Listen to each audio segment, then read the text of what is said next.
भारतीय रेलवे यानी देश की लाइफलाइन, पटरियों पर दौड़ती जिंदगी। भारतीय रेलवे में लगभग 13,000 पैसेंजर ट्रेनें हैं और 1 करोड़ लोग लगभग यात्रा करते हैं भारतीय रेलवे में रोजाना। लेकिन कोविड-19 और लॉकडाउन के कारण रेलवे भी इसके प्रभाव से अछूता नहीं रहा और रेलवे के पहियों पर भी विराम लगा दिया इस कोविड-19 और लॉकडाउन ने। लेकिन फिर से दौड़ने को तैयार है भारतीय रेलवे। जी हाँ, भारतीय रेलवे और भारत सरकार ने तैयारी कर ली है रेलवे की सर्विसेज को रिज्यूम करने की, रेलवे की फिर से जो सर्विसेज हैं उनको शुरू करने की। कुछ गाइडलाइंस होंगी, जो संचालन है रेलवे का बहुत सीमित होगा और जो नियम है वो बहुत ही सख्त होंगे। तो किस तरह से होगा फिर से संचालन शुरू रेलवे का, यही हम आज डिस्कस करेंगे। तो आइए जल्दी शुरू करते हैं और जानते हैं किस तरह से रेलवे अब संचालन शुरू करने की तैयारी कर रहा है। देखिए, सबसे पहले तो 12 मई से रेलवे जो है वो संचालन शुरू करेगा, यानी 12 मई से ट्रेनों का संचालन शुरू हो जाएगा। उसके बाद देखिए, शुरुआत में सिर्फ जो 15 जोड़ी ट्रेनें यानी रिटर्न जर्नी को जोड़कर टोटल 30 ट्रेनें चलाई जाएंगी, जिनका संचालन 12 मई से शुरू होगा। सभी ट्रेनें जो हैं वो दिल्ली से चलेंगी, यानी नई दिल्ली से सारी ट्रेनें चलाई जाएंगी और 11 मई को शाम को 4 बजे से इनका रिजर्वेशन शुरू हो जाएगा। और देखिए, रिजर्वेशन जो है वो सिर्फ आईआरसीटीसी की वेबसाइट पर होगा। जी हाँ, टिकट काउंटर पर टिकट नहीं मिलेंगे, सिर्फ आईआरसीटीसी की वेबसाइट पर रिजर्वेशन होगा। जनरल टिकट से आप यात्रा नहीं कर सकते हैं।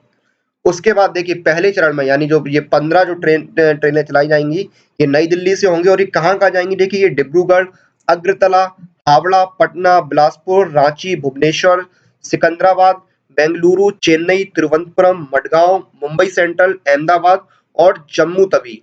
तो इन जगहों के लिए विशेष ट्रेनें चलाई जाएंगी नई दिल्ली से पहले चरण में। उसके बाद देखिए, कुछ रूल्स एंड रेगुलेशंस भी होंगे। सबसे पहले तो कंफर्म टिकट होना चाहिए आपके पास, यानी कि जनरल टिकट से आप नहीं जा सकते। आपको मास्क लगाना बहुत ज़रूरी होगा। स्टेशन पर आपकी स्क्रीनिंग की जाएगी। आप में के अंदर कोई भी सिम्पटम नहीं होंगे तो ही आपको अंदर स्टेशन में एंट्री दी जाएगी, ट्रेन में एंट्री दी जाएगी।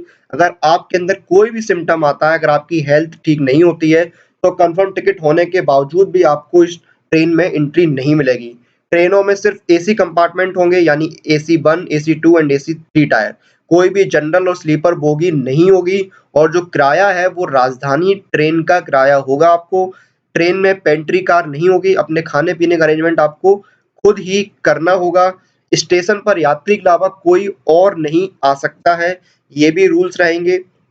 यानी आपको कोई ड्रॉप करना है, इस तरह से कोई भी आपको नहीं आएगा। तो ये कुछ रूल्स एंड रेगुलेशंस निकाले गए हैं उस तरह से, यानी कि आपको स्क्रीनिंग करानी होगी, आपको मास्क पहनना बहुत ज़रूरी है। स्लीपर क्लास या जनरल क्लास नहीं होगा, सिर्फ एसी के क्लास होंगे और राजधानी का किराया ली जाएगा। स्टॉपेज बहुत कम होंगे। तो इस तरह से ये नियम बनाए गए हैं, गाइडलाइंस जारी की गई हैं भारतीय रेलवे द्वारा, फिर से संचालन जो शुरू होने वाला है रेलवे को उसके लेकर। तो ये थी जानकारी इंडियन रेलवे के पुनः संचालन को लेकर, जो कि 12 मई 2020 से हो रहा है। 15 जोड़ी यानी 30 ट्रेनें चलाई जाएँगी। बहुत ही सख्त नियम होंगे, बहुत ही सख्त गाइडलाइंस होंगी। ऐसे लोग जो ज़रूरी काम से जाना चाहते हैं या कहीं दूसरी जगह पर फँसे हुए हैं, वो इसका प्रयोग कर सकते हैं। तो बहुत ही रूल्स एंड रेगुलेशन के साथ संचालन रेलवे का शुरू होगा 12 मई 2020 से। इसी के साथ इस वीडियो को हम यहीं पर खत्म करते हैं। आप घर पर रहें, सुरक्षित रहें और इस तरह की जानकारी के लिए हमारे साथ जुड़े रहें।